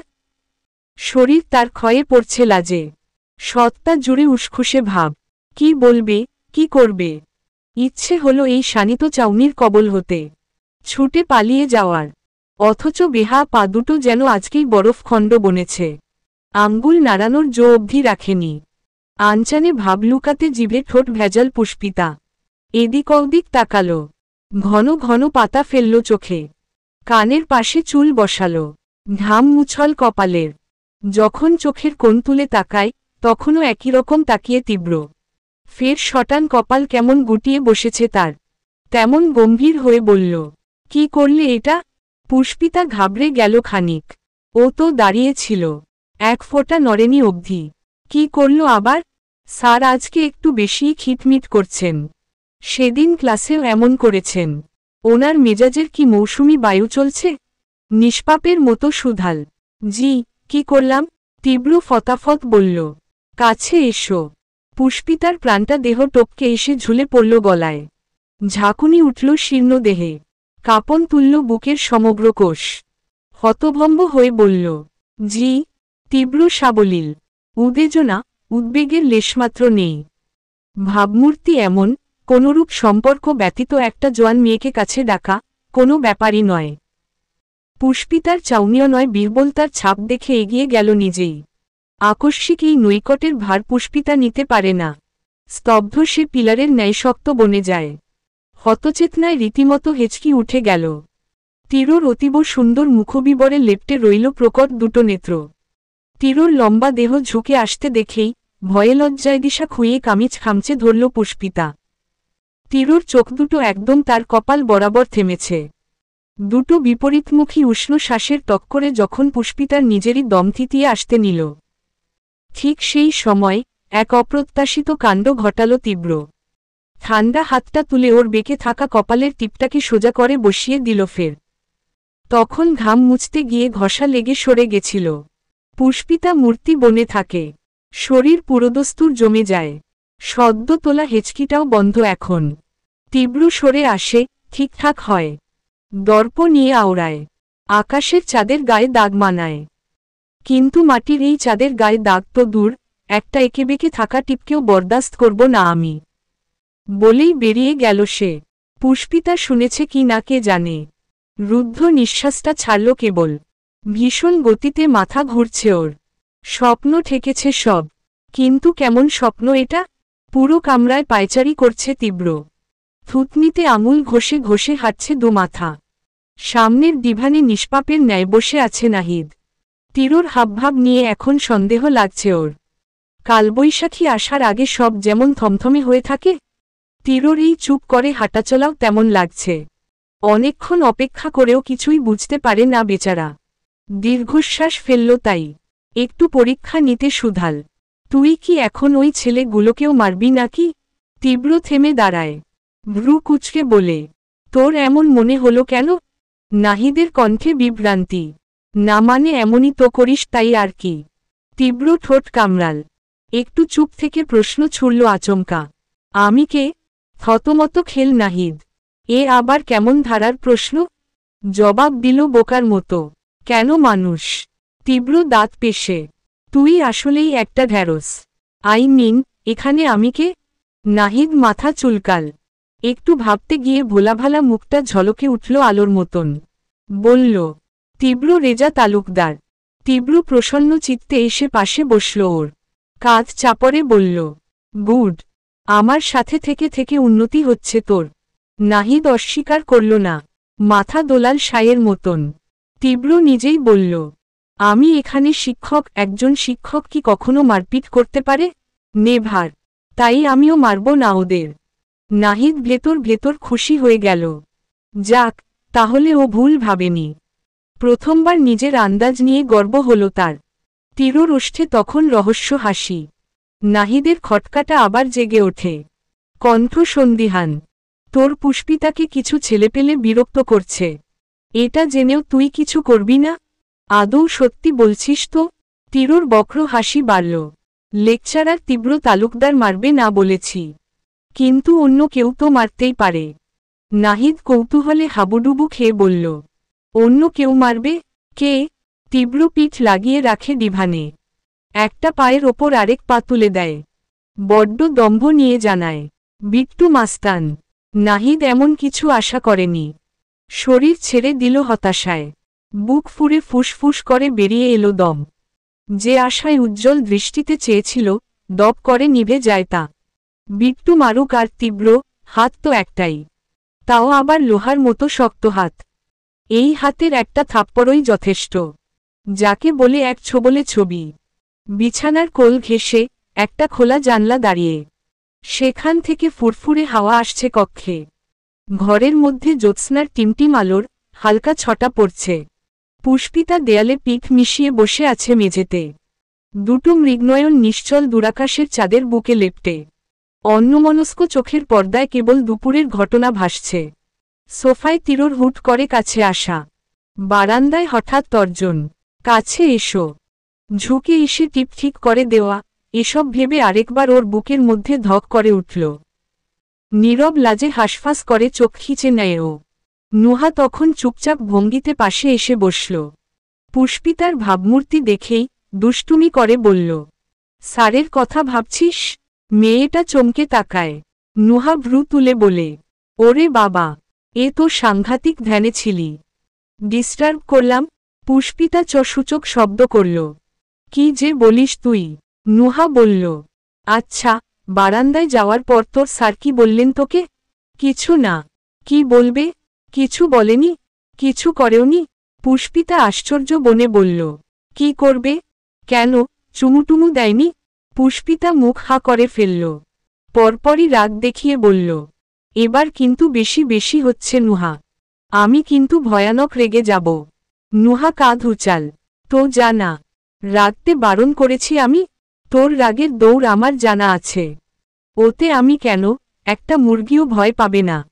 পুষ্পিতা ঠোঁট উল্টাল, কণ্ঠে নেমে এলো আগের মতো। বলল, তুই তখন ওনাকে অত কিছু কেন বলতে গেলি বলতো? ওই ছেলেগুলো কি আমার নাম নিয়ে বিরক্ত করছিল? করছিল তো আমাদের দুজনকেই। স্যারকে এসব শোনানোর প্রয়োজন ছিল কোনো? নুহা তৎপর ওর মাথায় একটা চড় মেরে বলল, চুপ কর গাধি। আমি যে ওসব কেন বলেছি, সেটা বুঝলে তোকে এমন গাধি বলে ডাকব কি করে? বৃহৎ চোখ উৎসুকে ছোট করল পুষ্পিতা। নুহা বাবু হয়ে বসে শ্যামলনা মুখখানা হাসি হাসি করে জানায়, আমি না ওই ব্যাপারটা ইচ্ছে করে তুলেছি বুঝলি। কারণ আম্মু যে ঘরের ব্যাপার ভেবে এইসব এড়িয়ে যেতেন, আমার থেকে ভালো কে জানে। আর কেন ইচ্ছে করে তুলেছি বলতো? পুষ্পিতা অনাগ্রহী শুনতে। যদি বলে, কেন? নুহাটা স্যারকে নিয়ে আবার উল্টোপাল্টা বলবে। ওসব ও আর শুনতে চায় না। অবজ্ঞা দেখিয়ে মুখ ফিরিয়ে নিল তাই। কিন্তু নুহা শুনিয়েই ছাড়বে। চিবুক ধরে নিজের দিকে ঘুরিয়ে নিল আবার বলল, শোন, উনি যদি তোকে সত্যিই পছন্দ করেন, তবে আজকের এসব শোনার পর হাত গুটিয়ে বসে থাকবেন না। নিশ্চয়ই ওই ছেলেগুলোর কোনো না কোনো ব্যবস্থা নেবেন। কালপরশুর মধ্যে যদি শুনি ওই জানোয়ারগুলোর কিছু একটু হয়েছে, তবেই আমি সব বুঝে যাব। পুষ্পিতা ফোঁস করে শ্বাস ছাড়ল। জানত এসবই শুনতে হবে। নিষ্পৃহ বলল, আচ্ছা যদি উনি পছন্দ করেনও, তাহলে কি হবে? নুহার ঝরঝরে গলায় ফুলকে ওঠা আনন্দ। বলল, কি হবে জানিস না? আমি আজকে মনে মনে ঠিক করে ফেলেছি, যদি কাউকে দুলাভাই বানাতেই হয়, তবে তীব্র স্যারকেই বানাবো। তোদের দুজনকে পাশাপাশি এত ভালো মানায় না। উফ! সহসা বক্ষস্থল ছাদ করে লাফিয়ে ওঠে পুষ্পিতার। অজান্তে, অজ্ঞাতভাবে ফেপে উঠল ফর্সা কপল। তাতে হুড়মুড় করে ছড়িয়ে পড়ল লালচে আভা। তার মুখবিবরের পরিবর্তন নুহা স্পষ্ট চোখে দেখে নেয়। ভ্রু নাচিয়ে শুধায়, কি? বুক ধুকপুক করছে? পুষ্পিতা ঠোঁট মেলল মিথ্যে বলতে। অস্বীকার করতে এই নিপুণ সত্যি কথা। অথচ জিভ ফসকে বেরিয়ে এলো। করছে। নিজের কাজে নিজেই তাজ্জব হয় মেয়েটা। নুহা যুদ্ধে জেতার মতো উত্তেজনায় তালি বাজাল হাতে। অথচ এই আওয়াজ অবধি কানে যায়নি তার। এ কেমন অপ্রতিরোধ্য ভ্রমে ডুবল আজ? রাত ৩টা। চারতলা দালানের পেছনে দাঁড়িয়ে আছে তীব্র, আশপাশে তার বাজপাখির মতো সতর্ক নজর। জোনাকি পোকার ঈষৎ আলোয় সাদাটে মণি যেন জলজলে প্রদীপ। তীব্র থুতনির মাছ টেনে নাকে তোলে। আটোসাটো বাঁধন। মাথায় ক্যাপ, হাতে গ্লাভস পরে পেছনে ঘুরে দেখল একবার। লম্বা হকিস্টিকটাকে পিঠের ব্যাগে তলোয়ারের মতো খাড়া করে ঢোকানো, তারপর খুব সাবধানে টপকে এলো পাঁচিল। পুষ্পিতারা চারতলায় থাকে। কাগজ ছুঁড়ে মেরেছে যেহেতু, ওরাও নিশ্চয়ই চারতলাতেই থাকবে। তখন বারান্দায় দাঁড়িয়ে ঘরের বন্ধ জানলা দেখে, এটুকু ঠাউর করেছে তীব্র। সেই ভিত্তিতেই আজকে পাশের বাড়িতে হানা দিয়েছে সে। ভাগ্যবশত, এই বিল্ডিংয়ের চারতলায় মোট 2টো ফ্ল্যাট। যেটার পেছনে দিকটা পুষ্পিতাদের ঘরমুখী, তীব্র ভেবেচিন্তে সেটার বেলি টিপল। দরজার ওপাশ হতে নিরন্তর হাসি, আড্ডা আর কথার আওয়াজ আসছে। এর মানে মাদা বাচ্চারা একটাও ঘুমায়নি। স্রেফ একবার দরজা খুলুক, আজন্মের জন্য ঘুম ঘুচিয়ে দেবে আজ। তীব্র আরেকবার বেল টিপল। ওপাশ হতে কেউ চেঁচিয়ে শুধায়, কে? মাস্ক পরুয়া তীব্র কণ্ঠ ঠেসে বলল, আমি। দরজা খুলুন স্যার। ওরা কিছু বুঝেছে কি না কে জানে। দোরের নিকট পায়ের শব্দ পেতেই মেরুদণ্ড সচেতন করে দাঁড়ায় সে। সাংঘাতিক দাঙ্গার প্রস্তুতি সাজায় মনের ভেতর। হকিস্টিকটাকে আরেকটু শক্ত করে চেপে ধরে হাতে। দরজার ছিটকিনি টানা হয় প্রথমে। এরপর ঘোরানো হয় লক। যেই মুহূর্তে পুরো দরজা খুলে দেয় সঙ্গে সঙ্গে অজ্ঞাত মানুষটির বুকের ওপর শক্তপোক্ত একটা লাথি বসাল তীব্র। মানুষটি উড়ো পাতার মতো ছিটকে গেল দূরে। অমনি বাকিরা তাস রেখে তটস্থ হয়ে দাঁড়ায়। কিছু বোঝার আগেই ঝড়ের বেগে ভেতরে ঢুকল তীব্র। স্টিক উঁচিয়ে প্রকাণ্ড প্রহারের প্রস্তুতি নিল ঠিকই, আহত ব্যক্তির ওপর নজর যেতেই থমকে গেল অচিরে। স্তব্ধতায় আলাদা হয় ঠোঁট, কণ্ঠ ছিঁড়ে বেরিয়ে আসে, শাফিন, সে আমার সন্ধ্যা প্রদীপ। কলমে নুসরাত সুলতানা সেজুতি। ২৬। শাফিন বুকে হাত চেপে খুকখুক করে কাশছে। হতভম্ব তীব্র, স্তব্ধতায় তখনও ধাতস্থ হতে পারেনি। শাফিন তার প্রিয় বন্ধুদের একজন। ওকে এই সময় এইখানে সে আশা করেনি, দুঃস্বপ্নেও না। বাকরুদ্ধতায় তীরর জিভ থেকে একটা শব্দও ফুটছে না। আচমকা খেয়াল পড়ল ঘরে থাকা বাকিদের দিকে। তুরন্ত মুঠো হতে খসে পড়ল হকি স্টিক। হতবিহ্বলতায় ঠিকরে এলো আওয়াজ, তোরা? মিরাজ, আরমান, মুশফিক ঠায় দাঁড়িয়ে। মেঝেতে অবহেলায় পড়ে থাকা তাস ফ্যানের বাতাসে উঠছে। বদ্ধ কক্ষে গুমোট বাতাবরণ। ওরা একে অন্যের সাথে মুখ চাওয়াচাওয়ি করল। শুষ্ক আদল ফ্যাকাশে বেশ। তীরুর নিশ্চল চাউনি দপ করে জ্বলে উঠল আবার। আক্রোশে চৌচির হল মস্তক। একবার শাফিনকে দেখল, একবার ওদের। পরপরই হুঙ্কার ছুড়ল ক্ষুব্ধ গলায়, এর মানে তোরা আমার ভীতু মেয়েকে বিরক্ত করছিলি? এত সাহস তোদের কে দিয়েছে? কে দিয়েছে কথাটায় উচ্চতার সমস্ত ধাপ পেরিয়ে গেল আওয়াজ, যার প্রতিধ্বনি বসল ঘরের সমগ্র দেওয়ালে। নিশ্চুপ নিস্তব্ধ রজনীতে এমন বহিতে ঘেরা চক্ষু, সাথে জোরালো স্বরে গায়ে কাটা ফুটবে কারো। একই রকম ঘাবড়ে যাওয়ার কথা ছিল ওদের। ভয়ে নিজেদের হয়ে সাফাই গাওয়ার বদলে আচমকা চেঁচিয়ে উঠল ওরা। সুর তুলল আনন্দ নিয়ে, বিট্টু ও। কিছু বোঝার আগেই সবকটা ছুটে এলো ঝড়ের মতন। অতগুলো হাত একসঙ্গে হুড়মুড় করে ঝাপটে ধরল তীরকে। ছেলেটা ভরকে গেল, হকচকাল পোক্ত মানবের চাউনি নির্বোধের মতন দেখালো আজ। মনে হলো সে শূন্যে ভাসছে। হ্যাঁ, ভাসছেই তো। মিরাজ আর আরমান তাকে রীতিমতো উঠিয়ে নিয়েছে হাতে। তীরর সব কিছু গুলিয়ে গেল। ততক্ষণে উঠে দাঁড়িয়েছে শাফিন। বুকে হাত ঘষছে ছেলেটা। প্রকাণ্ড লাথি খেয়ে তার আধমরা দশা। মিরাজ, মুশফিক, আরমান হৈ হৈ করা আনন্দ শেষে তীরকে নামাল। মুশফিক হাসি হাসি মুখে বলল, বিট্টু, কেমন আছিস বল? কত মাস পর দেখা রে ভাই। একদম ভুলে গেছিস আমাদের, তাই না? যাস না কেন বাড্ডাতে? মিরাজের কণ্ঠে অভিমান। বলল, কেন যাবে? আমরা কি ওর কিছু হই? সে এখন ভীতু মেয়েতে মজেছে। আমাদের কথা আর মনে থাকলে তো। তীব্র ভ্রু গোটাল। আগের মতো ফেপে উঠল শিরা। রেগেমেগে বলল, ইয়ার্কি মারছিস আমার সাথে? তোদের মনে হয় আমি এখন তোদের ইয়ার্কি সহ্য করার অবস্থায় আছি? সরি ভাই, তুই এই মুহূর্তে খুব রেগে আছিস জানি, কিন্তু আমরা যে তোকে দেখে কতটা খুশি হয়েছি সেটা তো চেপে রাখতে পারছি না। বলতে বলতে কাঁধে হাত রাখল শাফিন। ত্রস্ত সেটাকে ছিটকে সরিয়ে দিল তীব্র। উল্টে থাবা বসাল তার টি-শার্টের কলারে। দাঁত চেপে বলল, পুষ্পিতাকে কেন বিরক্ত করছিলি? তোরা জানিস না আমি ওকে পছন্দ করি? বন্ধুর ভেজে দগদগে কণ্ঠে আর লালচে মুখাইবেও শাফিনের হাবভাব পাল্টাল না। আগের মতোই নরমভাবে বলল, জানি তো, জানি বলেই না করেছি। তীব্র তাজ্জব হয়, মানে? বাঁধন শিথিল হতেই পোশাকের অংশটুকু ছাড়িয়ে নিল শাফিন। অনন্য হেসে বলল, বলবো। বস না প্লিজ। তীরর খসখসে হাতটা নিজেই টেনে এনে সোফায় বসাল সে। হাতল পাশের জায়গায় ঝটপট বসে পড়ল বাকিরা। তীব্র মাস্কটা এক টানে খুলে ফেলল। কণ্ঠে একই রকম ক্রোধ নিয়ে বলল, আমি এখানে তোদের সঙ্গে আড্ডা মারতে আসিনি। একদম এসব পীড়িত দেখাবি না আমায়। মিরাজ বলল, আহা, সে তো আমরা জানি। তুই যে আমাদের এক একটাকে ঠ্যাঙিয়ে হাসপাতালে পাঠাতে এসেছিলি, এই কথাটা তুই না বললেও আমরা বুঝি। এতদিনে তোকে এইটুকু চিনব না? মুশফিক বলল, তবে ভাই, তোর সাহসের ওপর আমি আবারও ফিদা হয়ে গেলাম। এখানে কারা থাকে, তারা কেমন, কজন আছে কিচ্ছু না জেনে একা একা পেটাতে চলে এলি? তোর বুকের পাটা তো ৫৬ ইঞ্চি না, 56 দুগুণে 112 ইঞ্চি। তীব্র দাঁড়িয়ে গেল। রাগে চেঁচিয়ে উঠল ফের, নাটক মারাও আমার সাথে? একদম মুখ খারাপ করাবি না। আমার প্রশ্নের উত্তর দে আগে। তোরা এখানে কেন? কি চাই তোদের? শাফিন ওকে শান্ত করতে বলল। বিট্টু, বিট্টু একটু ঠান্ডা হ দোস্ত।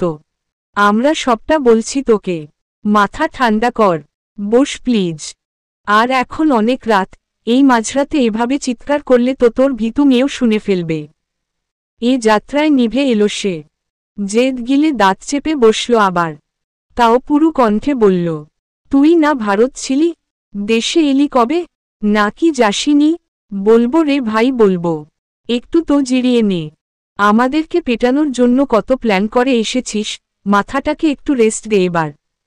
তীব্র হুঁশিয়ারি দিল, তোদের ফাজলামোর মুডে আমি নেই। রাগে আমার মাথা ফেটে যাচ্ছে। আর তোরা আছিস তোদের বাররসের কথা নিয়ে? যা জিজ্ঞেস করছি উত্তর দে। শাফিন বলল, আচ্ছা আচ্ছা দিচ্ছি। আমি দেশে এসেছি প্রায় সপ্তাহখানেক হবে। তবে এখানে এসেছি কাল রাতে। তীব্র কপাল কোচকাল।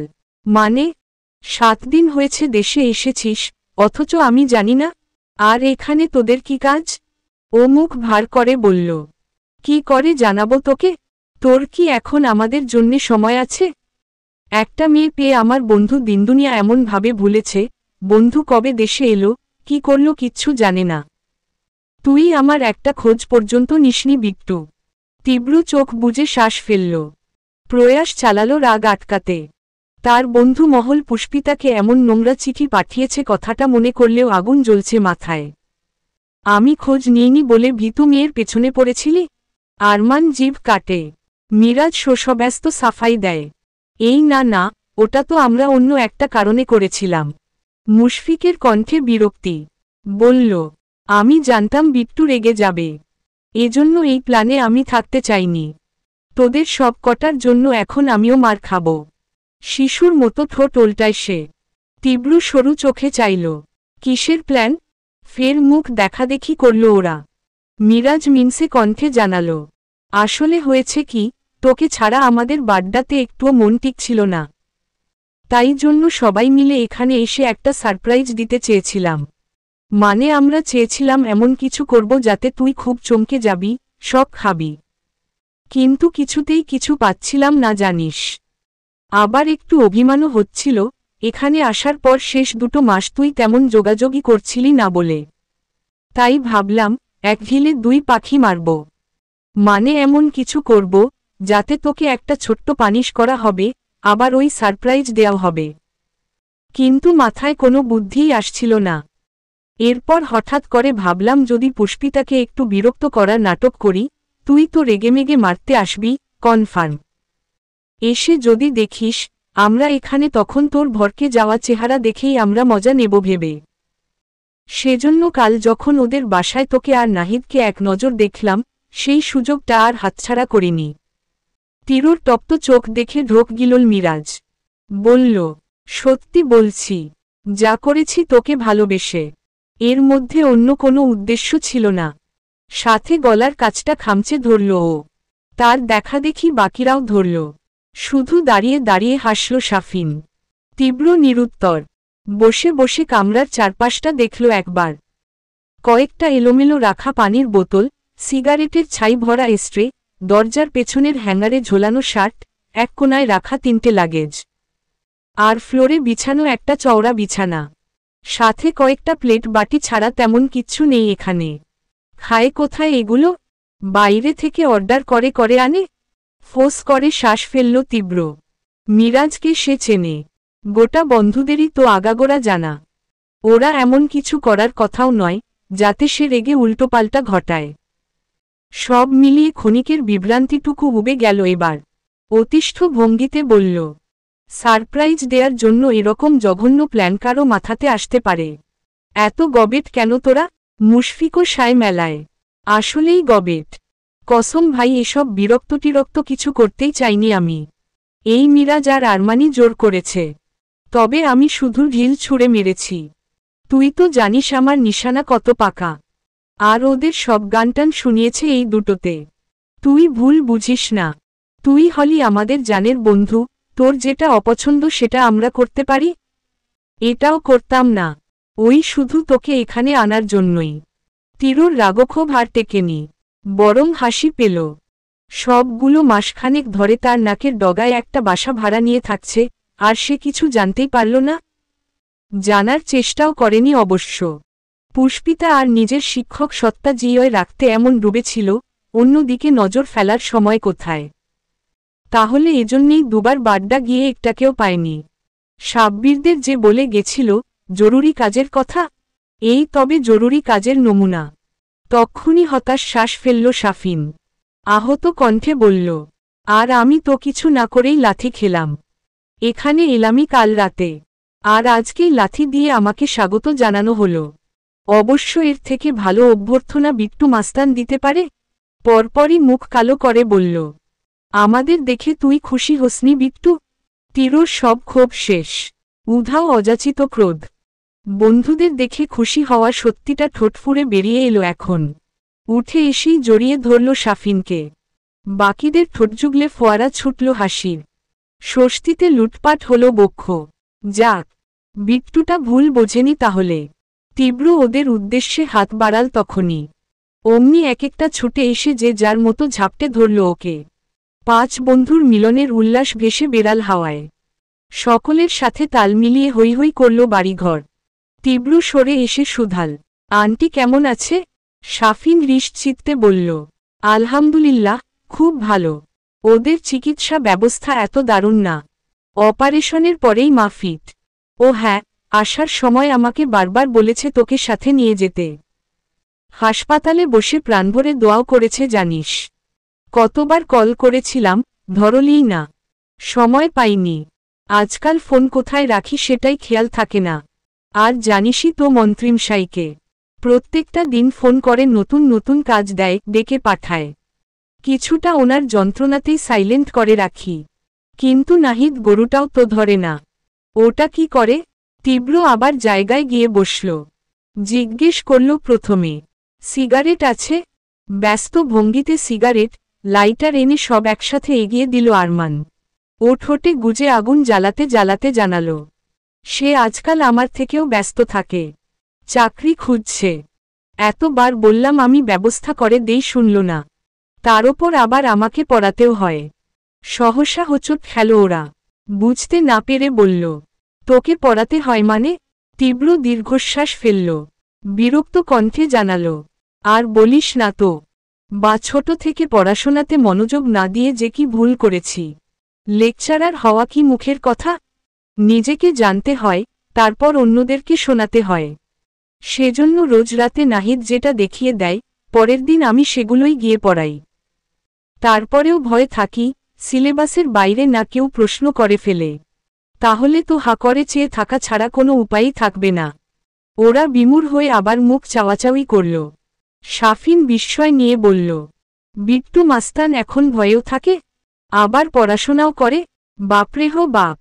অবশ্য ওদের কাছে শুনেছিলাম তোর এই হঠাৎ লেকচারার হওয়ার কথা।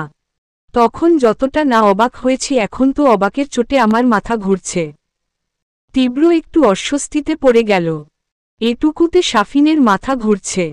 তাহলে তার যে রাতারাতি কত পরিবর্তন এসেছে, সেসব জানলে কি করবে? মুশফিক তুল্য ভিন্ন কথা। খুব গুরুতর কণ্ঠে বলল, ওসব বাদ। আচ্ছা বিট্টু, তুই নাকি সাব্বিরকে ফোন করে চাঁদা তুলতে মানা করে দিয়েছিস? তীব্র সোজাসাপটা জবাব দিল, শুরু চাঁদা নয় তো, দলবল নিয়ে ওখানে বসতেও মানা করেছি। সাফিন উদ্বিগ্ন হয়ে বলল, কিন্তু কেন? এত বছরে পুরনো জায়গা আমাদের। কত মানুষের মধ্যে ভয় ঢুকিয়ে নিজেদের জায়গা বানিয়েছিস তুই। হুট করে সবকিছু কেন উঠিয়ে ফেলতে বললি? আরমান বলল, এর আগে নাকি গিয়ে বলে এসেছে মেয়েদের দেখলে টিজ না করতে। সেটা বল। তীব্র বলল, বলার দরকার নাই। আমার কাজ আমার মাথায় আছে। আর যা করেছি বুঝে শুনেই। কারণ ছাড়া আমি কোনো কাজ করি, কখনো দেখেছিস? তার এক একটি রহস্য মোড়া কথায় 4 জন তলিয়ে গেল বিভ্রমে। কিছু বুঝতে না পেরে বোকা বোকা চোখে চেয়ে রইল কেবল। তীব্র নিজেই বলল, আমি আর এসব গুন্ডামিতে নেই। চাঁদা তোলা তো দূর, অহেতুক কারো গায়ে টোকাও দেব না। বিট্টু মাস্তানের গ্যাং বাড্ডা থেকে বরাবরের মতো তুলে ফেলেছি। প্রত্যেকে কিংকর্তব্যবিমূঢ় হয়ে পড়ল। ফ্যালফ্যালে বিস্ময় সমেত চেয়ে রইল কিছুক্ষণ। পরপরই ধরফড় করে পাশে বসল এসে। মিরাজ মুখ খুলল আগে, কণ্ঠে অবিশ্বাস। কি বলছিস?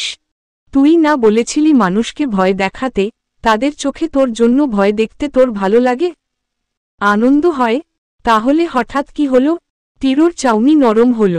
অন্যরকম শোনালো ভরাট স্বর, বলল, না, মানুষকে ভয় দেখিয়ে যে আনন্দ তার থেকে অনেক বেশি আনন্দ ওদের মুখে হাসি ফোটানোয়। বিপদে ফেলার চেয়ে বিপদে সাহায্যের হাত বাড়ানোতে সবচেয়ে বেশি ভালো লাগা। যখন কাউকে একটু সাহায্য করবি, তখন যেভাবে দোয়া করবে ওরা, দেখবি তোর দুনিয়াটাই বদলে গেছে। তুই ভেতরে যাই হোস, কোনো একটা মানুষের কাছে নিজেকে ভালো মানুষ বানানোতে যে সুখ, সেসব অন্য কিচ্ছুতে নেই। কথার পিঠে ওদের শব্দভাণ্ডার ফুরালো। হতবিহ্বলতায় কিছুই বলতে পারছে না। এতগুলো বছর যে বিট্টুকে চিনে এসেছে, দেখে এসেছে, এ যেন সে নয়। দুজনের মাঝে আকাশপাতাল তফাতে। তীব্র ফের বলল, আমি এই 4 মাস ভীতু মেয়ের সাথে থেকে দেখেছি, পৃথিবীটা না অন্যরকম সুন্দর। প্রথমবার আমি কাউকে হাসপাতালে নিয়ে চিকিৎসা করিয়েছি জানিস? প্রথমবার মায়ের মতো কেউ আমার মাথায় হাত রেখে দোয়া করেছে। প্রথম কারো ঠোঁটে আমার জন্য হাসি দেখেছি। সেদিনই ঠিক করে নিয়েছি, ওসব আর নয়। আমি আর বিট্টু মাস্তান হতে চাই না। ভদ্রসভ্য লেকচারার তীব্র রেজাটাই আমার বেশি পছন্দ। আরমান হড়বড় করে বলল, কিন্তু চাঁদাবাজি তুলে দিলে আমরা খাবো কি? হাত খরচ চালাবো কি দিয়ে? নাইট ক্লাবে যাব কিভাবে? তীব্র সুচালো চোখে চাইল। কেন? হাত পা নেই তোর? কাজ করে খাবি। আরেকজন কষ্ট করে রোজগার করে, সেটা লুটিয়ে নেয়ার থেকে নিজে পরিশ্রম করে দেখ। নিজেকেই নিজের সম্মান করতে ইচ্ছে করবে। এই তো গড় 4 মাস চাকরি করছি, হাত পেতে বেতন নিচ্ছি প্রতিবার। অন্যরকম একটা মজা এতে। আমার মনে হয় এই মজা তোদেরও পাওয়া উচিত। শাফিন তুচ্ছ হেসে মাথা নাড়ল দুপাশে। বলল, বিট্টু তুই কি ভুলে গেছিস আমি চাকরির চেষ্টা করে তারপরেই এই মাস্তানিতে এসেছিলাম? এখনকার যুগে চাকরি এত সোজা না রে। আবার আমাদের তো ব্যাক আপও নেই। মিরাজও সমান মুখ কালো করে বলল, সেই তো। আমার সার্টিফিকেটের যে দশা, চাকরিটা দেবে কোন পাগলে? তীরকে বিচলিত দেখা গেল না। ধীরস্থির জানালো, তোরা চেষ্টা কর। ইন্টারভিউ অবধি তোদের দায়িত্ব। এরপর কাজ পাবি না পাবি সেটা আমি দেখে নেব। চাকরি নিয়ে তোদের ভাবতে হবে না। ওসবের জন্য মন্ত্রী মশাই আছে তো।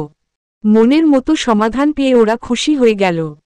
একে একে উচ্ছলতা ভিড়ল নিভে থাকা চেহারায়। তবে এতটা সময় পাশে চুপটি করে দাঁড়িয়েছিল মুশফিক। বৃদ্ধিমান ছেলেটা সূক্ষ্মভাবে লক্ষ্য করছিল তীরকে। এবার এসে কাছে দাঁড়ায়, কাঁধে হাত রেখে বলে, বিট্টু, তোর কি মনে হয় না ওই মেয়েটার প্রতি তুই একটু বেশি ডুবে যাচ্ছিস? তীব্র আজকে মিথ্যে বলল না। ইগো বজায় রাখতে কোনো রকম ভনিতাও করেনি। সোজাসুজি জানালো, যাচ্ছি না, গিয়েছি। আমি ওকে ভালোবাসি। মুশফিক চমকে তাকায়। একই রকম থমকে থাকে সকলে। সমস্বরে চেঁচিয়ে ওঠে, কি? আরমান অধৈর্য হয়ে বলল, আর ওই মেয়েটা, ও তোকে ভালোবাসে? এ যাত্রায় হতাশ ছাপ বসল তার সুতনু আদলে। তেমনি নিরাশ কণ্ঠস্বর, না, কিছু তো বলিনি। মুশফিক বলল, এখনো না? কবে বলবি তবে? জানি না। যখন মনে হতো ওকে পছন্দ করি, ততদিন সবকিছু গুছিয়ে করেছি। প্ল্যানের বাইরে কিচ্ছু হয়নি।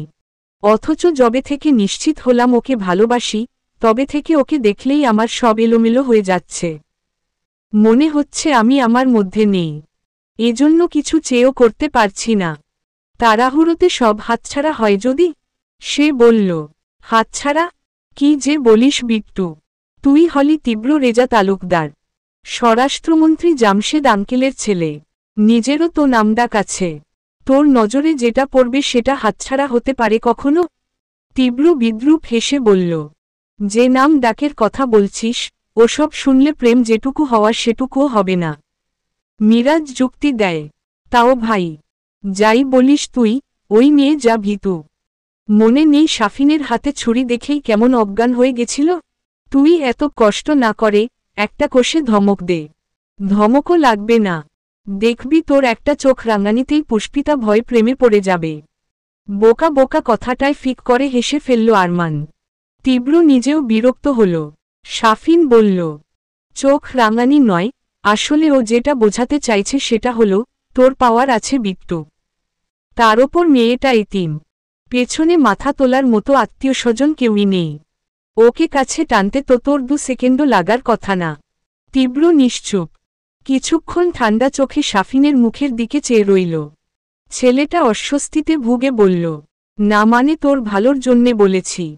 তীরর দর কণ্ঠের সুদৃঢ় জবাব আসে, ফুল কখনো বজ্রপাতে ফোটে শুনেছিস? শুনিসনি, কারণ ফুল ফোটে মালির যত্নে। পুষ্পিতা আমার কাছে ফুল, ভীষণ কোমল, সুন্দর একটি ফুল। যে ফুলে পাওয়ার খাটিয়ে মুসরে দেয়ার মতো ভুল তো দূর, জোড়াজুড়ির একটা আঁচো লাগাবো না আমি। যত্ন করব, ভীষণ যত্ন। সেই সাথে পৃথিবীর সবটুকু নিবেশন দিয়ে বাঁচিয়ে রাখব আমার বুকের মধ্যে। মারকুটে তীরর মুখে আচমকা এই প্রেমিকসুলভ কাব্য। সবার যুক্তিতর্ক হারিয়ে যায়। তবে বিস্তর হাসল শাফিন। আনন্দে, উচ্ছ্বাসে ফেটে পড়ে বলল, বাবা, শেষমেশ আমাদের বন্ধুটা প্রেমে পড়েছে তাহলে। যাক, খুব করে চাইছিলাম কেউ একজন আসুক। এই যে তোর মেয়েদের প্রতি চূড়ান্ত অনীহা ছিল, কাটিয়ে দিক সেটা। দেরিতে এলেও এসেছে তো। যার জন্য বিট্টু মাস্তান রীতিমতো লেকচারার বনে গেল, সে মেয়ে কিন্তু তোর থেকেও পাওয়ারফুল রে বিট্টু। সাবধান। সবার হাসির মাঝে ভাবনায় বুধ হল তীব্র। তারপর আচমকাই গম্ভীরতার ছাপ বসল আননে। ফট করে প্রশ্ন ছুড়ল, তোরা এখান থেকে কবে যাচ্ছিস? হাসি হাসি মুখগুলো চুপসে এলো অমনি। মুশফিক মিনসে কণ্ঠে বলল, কেন, থাকি না কদিন? তীব্র চড়া কণ্ঠে বলে, একদম না, তোদের নিয়ে বিন্দুমাত্র রিস্ক নেব না আমি। এখানে থাকলে কোনো না কোনো গণ্ডগোল তো নিশ্চিত ঘটাবি। মিরাজ ব্যস্ত যুক্তি দিল, বিশ্বাস কর, আমরা এরকম কিচ্ছু করব না। তুই ভালো হয়ে গেছিস না, এবার আমরাও হব। এই তো এখানে 1 মাস এসেছি, কোন মেয়েকে বিরক্ত করিনি। আর বিরক্ত করব কি ভাই, আমরা তো বাইরেই বের হইনি। খাবার দাবার সব অনলাইনে আনিয়েছি। আর বাড়তি যা লাগতো ওই দারোয়ানের ছোট ছেলেটাকে দিয়ে আনাতাম। তীব্র ভ্রু উচাল, তা কদিন বসে বসে খাবি এভাবে? বের হতে হবে না, তখন তো অকাজ ঠিকই করবি। আরমান বলল, বসে খাবো না তো, আমরাও চাকরি করব। তুই আঙ্কেলকে দিয়ে সুপারিশ করালেই তো চাকরি কনফার্ম হবে তাই না? আর দেখ ভাই, চাকরিতে ঢুকলে অফিসের অত খাটাখাটুনিতে দম ফেলব? নামিয়ে দেখে টিজ করব? শাফিন বলল, আমি তো এখানে থাকতে পারবো না। মা আর বনুকে দেখার জন্য আমি ছাড়া তো কেউ নেই। তবে ওরা থাকুক না বিট্টু, এইবারের মতো বিশ্বাস কর বেচারাদের। তোকে ছাড়া আসলেই আমাদের ভালো লাগে না। ওরা থাকলে আমিও মাঝে মধ্যে আসব। সেই কবে থেকে সবাই একসাথে চলছি, প্লিজ তাড়িয়ে দিস না। মুশফিকের কণ্ঠেও অনুরোধ, আমরা প্রমিস করছি, এমন কিছু করব না যাতে তোর অসুবিধা হয়। হ্যাঁ, কিছু করব না। এতজন এতবার করে বলায় তীব্র দমে এলো। মুখের ওপর মানা করতে মাও হলো বটে, তবে সতর্ক করল কড়া গলায়, কথাগুলো যেন মনে থাকে। ফ্ল্যাটে আসার 4 মাস, অথচ এই প্রথম ছাদে এলো নাহিদ। আহামরি সুন্দর বলতে এখানে কিছু নেই, বরং এপাশোপাশ টাঙানো দড়িগুলো মাথার ওপর ঝুলছে। এক কোণে কয়েকটা নয়নতারা গাছের চারা, আর বিশাল বড় একটি ট্যাঙ্কি ছাড়া বাকি সব ফাঁকা। অথচ ঠান্ডা হাওয়ায় মন জুড়িয়ে গেল ওর। শ্বাস টানল লম্বা করে। শান্ত ভোর, মৃদুমন্দ আলোর ছটা আসছে। ছোট ছোট পাখিদের দল নীড় ছেড়ে পাড়ি দিচ্ছে গগনে। নাহিদ চারদিকে দেখছে, মন টিকছিল না ঘরে। বিট্টুটাও নেই, এত ভোরে কোথায় যে গেল। গেল তো গেল, ওকে সঙ্গে নিলেও তো পারত। হঠাৎ ডানে ফিরতেই খেয়াল পড়ল রেলিং ধরে দাঁড়িয়ে আছে নুহা, পিঠ ফেরানো ওদিকে, কানে ফোন। ক্লান্তহীন বকবক আর কণ্ঠ শুনেই চিনে ফেলল নাহিদ। প্রথমে অবাক হল, এই ভোরে এই মেয়ে এখানে। পরপরই ঠোঁটে হাসি টেনে এগিয়ে গেল কাছে। কিছু বলতে যাবে, পূর্বেই ওপাশ হতে নুহার কর্কশ বাক্য ভেসে আসে। খুব রেগে রেগে কথা বলছে মেয়েটা। অমনি হাঁটুকু গিলে নিল নাহিদ। সজাগ কানে স্পষ্ট রূপে বাড়ি খেল নুহার সবকটা কথা। নিরন্তর ঝাড়ি মারছে কাউকে। মেয়েলি কণ্ঠে কি তেজ! নাহিদের ফুটবল বুকে বজ্রের ন্যায় আঘাত হানে সেসব। এমন ধমকে ধামকে কথা বলতে কোনো মেয়ে মানুষকে আজ অবধি দেখেনি সে। মেয়েরা হবে মোমের মতো নরম। যেমন কোমল মন তেমন কোমল চালচলন থাকবে এদের। তা না, এই মেয়েকে দেখো। নির্ঘাত আয়শা আন্টি জন্মের সময় মুখে মধু দেয়নি। তক্ষুনি ঘুরে চাইল নুহা। চিন্তায় মশগুল নাহিদকে আচমকা দেখে চমকে উঠল একদম। শঙ্কায় আতঙ্কে চেঁচাল, ও মাগো! কিন্তু ভীতু নাহিদের ভয় লাগেনি আজ। বরং অবাক চোখে চেয়ে রইল সে। চঞ্চল নজর আটকে গেল নুহার চোখের ওপর। বিস্মিত হয়ে বলল, আপনি কাঁদছেন মিস নুহা? হুটহাট ব্যাপারটায় মেয়েটা অপ্রস্তুত হয়ে পড়ল। চট করে ঘুরে গেল আবার। চোখ মুছতে মুছতে বলল, না, কাঁদব কেন? মুচকি হাসল নাহিদ। আপনার ভাষ্যমতে আমি ঢ্যাঁড়স হতে পারি, কিন্তু কেউ কাঁদছে কি না সেটা বুঝব না? অতটাও আহাম্মক আমি নই। নুহা ফিরল ভেজা নয়নে।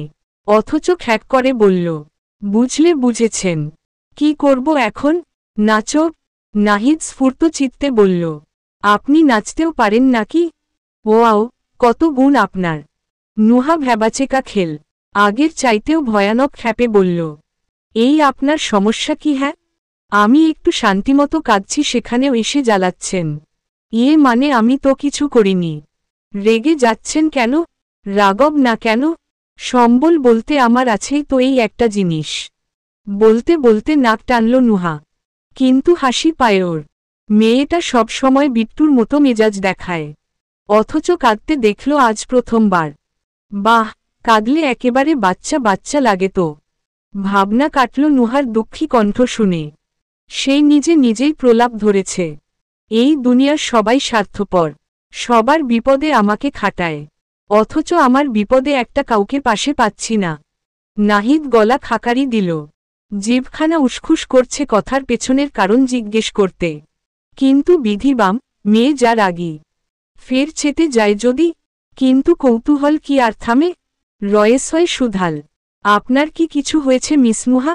নুহা চোখ তুলল একবার। কান্নায় ফুলতে থাকা ঠোঁট চেপে চুপটি করে রইল। পুষ্পিতার মতন নিজেও আজ মস্তক নুয়ে নিল গলায়। নাহিদ নরম কণ্ঠে বলল, মিস নুহা, আমি আপনার খারাপ চাইব না। মানুষটা আমি যে মোটামুটি ভালো সে নিশ্চয়ই এতদিনে বুঝেছেন। তা আপনার সমস্যাটা কি বলা যাবে আমাকে? এমন মধুর স্বরে নিবেদন কেউ করেছে কখনো? করলেও হয়তো এরূপ কলকণ্ঠের ন্যায় কানে লাগেনি নুহার। মেয়েটার পাথরে মন গলল। থেমে থেমে বলল, তেমন আহামরি ব্যাপার নয়। আসলে কিছু অ্যাসাইনমেন্ট বাকি আছে আমার। কাল জমা করতে হবে। কিন্তু সাবজেক্টটাতে আমি এত কাঁচা। কোত্থেকে কি করব কিচ্ছু বুঝতেই পারছি না।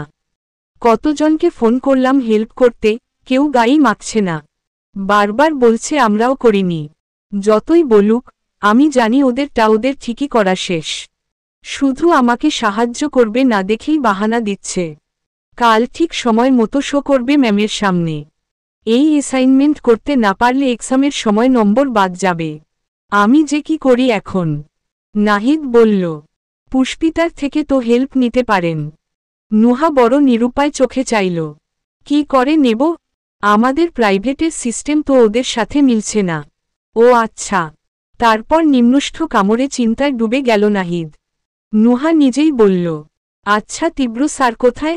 ওনাকে খুঁজেছিলাম, পাইনি। উনি থাকলেও কিছু হেল্প নেয়া যেত। এইবার চমকে উঠল ছেলেটা। চোখ তুলল গোল গোল ভাবে। এই রে, বিট্টুর থেকে সাহায্য? ওটা তো এসবের কিচ্ছু জানে না। এই চ্যাপ্টারে আসেই তো নি। আমতা আমতা করল। আসলে ওর কিছু কাজ পড়ে গেছে। রাতে আসবে। বানাও আসতে পারে। নুহা মুখ কালো করে বলল, ও, আমার সাথে সব সময় এমন হয় জানেন? কখনো কেউ পাশে থাকে না। আর পুষ্পিতাটা পাশে থাকতে চাইলেও বেচারির উপায় থাকে না। আমার শুধু কান্না পাচ্ছে এখন। নাহিদের এত মায়া হল। মেয়েটার কাদো কাদো মুখখানা দাগ কাটল বুকে। আচ্ছা, সে নিজেও তো ইকোনমিক্সের ছাত্র। সিজিপিও ভালো ছিল। একবার চেষ্টা করে দেখতে দোষ কি? যদি মেয়েটার কোনো উপকার হয়। হেসে বলল, কে বলল কেউ পাশে থাকে না? এই যে আমি আছি তো। 5 ফুট 11 ইঞ্চির ছেলেটাকে আপনার চোখে পড়ছে না মিস নুহা? ও বুঝতে না পেরে বলল, কি বলছেন বলুন তো? নাহিদ বলল, আসুন আমার সাথে। কোথায় যাব? ঘরে। চাইলে আপনাদের ঘরেও বসা যায়। নুহা বিভ্রান্ত, আমি কিন্তু কিচ্ছু বুঝতে পারছি না। আহা, আসুন তো, এলেই সব বুঝবেন। চপল পায়ে সিঁড়ির দিকে রওনা করল নাহিদ। নুহা বোকার মতো কিছুক্ষণ দাঁড়িয়ে থেকে পিছু নিল তার। যেতে যেতে ভাবল, তার কান্নাকাটির সময় যদি মোজাফজা করে, একেবারে হাতুড়ি দিয়ে মেরে মাথার ঘিলু আলাদা করে ফেলবে। সকাল 9টা। পুষ্পিতা তৈরি হয়ে বেরিয়েছে কেবল। অথচ চঞ্চল চোখ বারবার ঘুরপাক খায় তীরদের বন্ধ দরজার ওপর। প্রতিদিন সে বের হওয়া মাত্রই স্যারকে দেখা যায়, আজ নেই কেন? পুষ্পিতা ওদিকে চেয়ে চেয়ে এগোচ্ছিল সামনে।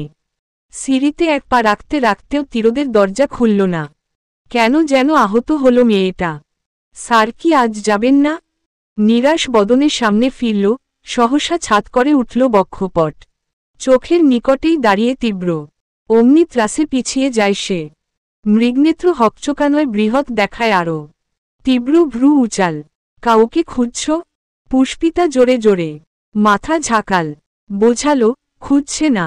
তীব্র ঘাড় নাড়ে, শিষ্টের মতো একদিকে সরে দাঁড়ায়। চোখের ইশারায় পথ দেখালো, যাও তবে। গুটি গুটি কদম বাড়িয়ে হাঁটার চেষ্টা করল পুষ্পিতা। অথচ মনে হচ্ছে, এ যেন কটা সিঁড়ি নয়, 7 সমুদ্র, 13 নদীর পথ। ফুরাচ্ছেই না। তীব্র তখন সিঁড়ির হাতলে পিঠ লেপটে দাঁড়িয়ে। ডান পাটা এলবো করে ভাঙা। সিঁড়ির জায়গা মোটামুটি সরু। বলবান পুরুষটির সামনে থেকে যেতে হলেও বুকের সাথে শরীর মিশবে ওর। পুষ্পিতা একটু এগিয়ে আবার দাঁড়িয়ে পড়ল। চোখের কোণা দিয়ে চাইতেন, ডান ভ্রু নাচাল তীব্র। কণ্ঠে প্রহসন। কি, যেতে ইচ্ছে করছে না? ও মিনমিন করে বলল, না মানে আপনি আরেকটু সরলে। কোথায় সরব? হাতল সহ নিচে পড়ে যাব? পুষ্পিতা উদ্বেগ নিয়ে মাথা নাড়ল, ফের সরাসরি নজর তীরর সাদা মুখে মিলতেই আগের মতো চোখ নামাল। নির্লজ্জের মতো কালকের সব কথা মাথার কোষে দপদপ করছে কেমন। কপালের টিপ ঠিক করে দেয়ার দৃশ্যেই একই রকম ঝলকে উঠছে বুক। ভীষণ লজ্জায় গাঢ় হয়ে তৎপর পালাতে চাইল সে। কিন্তু না, পা দুটোতে তুষারের ধস নেমেছে যেন। ওরা বেহায়ার মতো এখানেই দাঁড়িয়ে থাকতে চাইছে। পুষ্পিতার সব মিলিয়ে হাসফাস লাগে। বেড়ে আসে উচাটন। তার কুণ্ঠিত আনন্দ জুড়ে তীরর দুষ্টু আখির বিচরণ। এমন নিষ্পলক চেয়ে থাকার মাঝেও যে কি সুখ। এমন সুখ তো ও ছাড়বে না। চোখের সঙ্গে সঙ্গে উন্মত্ত বক্ষভাগও জুড়িয়ে আসে হিমে। অমন দাঁড়িয়েই অনুভূতির ফেপে ওঠা পরিষ্কার টের পাচ্ছে তীব্র। এই মেয়েকে দেখলেই এত শান্তি, ছুলে কি হবে? কি ব্যাপার, দাঁড়িয়ে আছো কেন? যাও। নিম্নভার কণ্ঠের নির্দেশে পুষ্পিতা জিভে ঠোঁট ভেজাল। বলতেও পারছে না, এভাবে গেলে আপনার বুকের সাথে স্পর্শ লাগবে তো। লাজলজ্জা ভুলে ওসব বলা যায় নাকি? মেয়েটা বিলম্ব নিয়ে আত্মস্থ করল নিজেকে। পা বাড়াবে, আচমকা প্রশ্ন ছুড়ল তীব্র। রোদ সুন্দর না বৃষ্টি? পুষ্পিতা তবদা খায়, দাঁড়ায় ফতাফত। জি। তীরর কণ্ঠ তরল। জিজ্ঞেস করল একইভাবে, রোদ সুন্দর না বৃষ্টি? এই সময় এমন প্রশ্ন আশা করেনি সে। কিছুটা মাথার ওপর দিয়েও গেল।